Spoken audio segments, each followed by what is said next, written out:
Hello everyone, welcome to my channel amazing ફૂડમાં હું તમારું સ્વાગત કરું છું. ફ્રેન્ડ્સ, આજે આપણે બનાવવાના છે કાઠિયાવાડી ભરેલા મરચાં. તો ચાલો બનાવવાનું શરૂ કરી દઈએ. ફ્રેન્ડ્સ, અહીંયા મેં 1 વાટકી જેટલો ચણાનો લોટ લીધો છે. 5 થી 6 નંગ જેટલા લીલા મરચાં લીધા છે અને મરચાંમાં આ રીતે વચ્ચે ચપ્પુથી આ રીતે બી કાઢી લીધા છે, ચપ્પુથી ચીરો પાડીને. અને લોટને મેં 2 થી 3 મિનિટ માટે શેકેલું છે. લોટ ઠંડુ થઈ જાય ત્યારબાદ આપણે તેમાં મસાલા એડ કરીશું. અહીંયા મેં સ્વાદ મુજબ મીઠું એડ કર્યું છે, ચપટી હળદર એડ કરી છે, થોડા ધાણા ભાજીના પાન એડ કર્યા છે.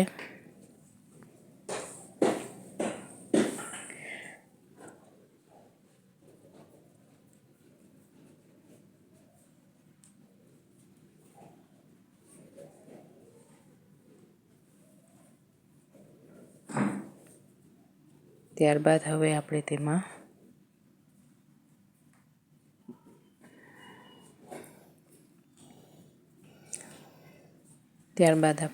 તેમાં ગરમ મસાલા પાવડર એડ કરીશું, લગભગ અડધી ચમચી જેટલું. 5 ચમચી જેટલી ખાંડ એડ કરીશું. ફ્રેન્ડ્સ, અહીંયા જો તમારે ધાણા એડ કરવા હોય તો તે પણ થોડા એડ કરી શકો છો. અહીંયા 2 ચમચા જેટલું મેં તેલ એડ કર્યું છે. હવે આપણે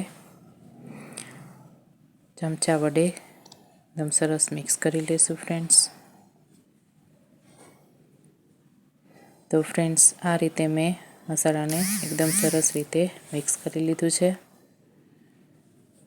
તમે જોઈ શકો છો એકદમ છૂટો અને સરસ મસાલો મિક્સ થઈ ગયો છે.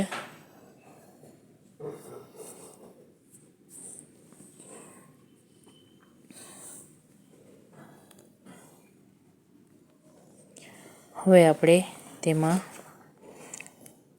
થોડુંક પાણી એડ કરીશું. બસ આટલું જ પાણી એડ કરવાનું છે.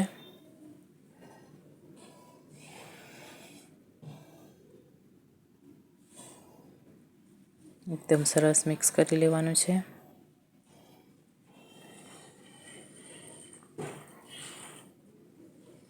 હવે આપણે જે બી કાઢેલા મરચાં છે તેમાં આ રીતે લોટને અંગૂઠા વડે દબાવીને ભરી લેવાનું છે. ફ્રેન્ડ્સ, તમે જોઈ શકો છો આ રીતે. હવે તમને બીજું મરચું એડ કરીને બતાડું.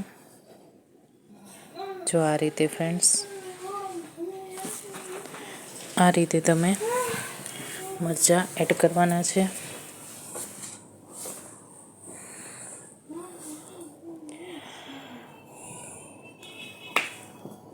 એકદમ ઇઝી છે ફ્રેન્ડ્સ, આ રીતે તમે મરચાં ભરી શકો છો, ઘરે પણ બનાવી શકો છો.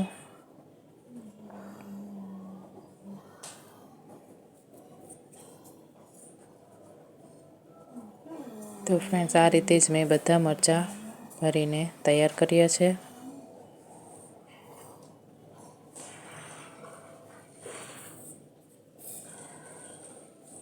તો બધા મરચાં મેં ભરીને તૈયાર કરી લીધા છે. ફ્રેન્ડ્સ, હવે આપણે એક વાસણમાં થોડું પાણી એડ કરીશું.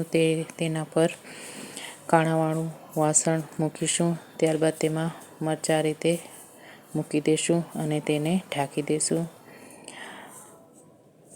10 મિનિટ માટે મેં મરચાં મૂક્યા હતા ફ્રેન્ડ્સ, અને આ રીતે સરસ વરાળથી બફાઈને તૈયાર થઈ ગયા છે. ફ્રેન્ડ્સ, હવે એક કઢાઈમાં મેં 2 ચમચા જેટલું તેલ એડ કર્યું છે. તેમાં રાઈ, મેથી, જીરું અને હિંગનો વઘાર કર્યો છે. ત્યારબાદ મેં તેમાં મરચાં એડ કર્યા છે. મરચાંને આપણે 2 થી 3 મિનિટ માટે જ કૂક કરવાના છે. તો ફ્રેન્ડ્સ, એકદમ ઇઝી છે આ રેસીપી, ઘરે જરૂરથી ટ્રાય કરજો.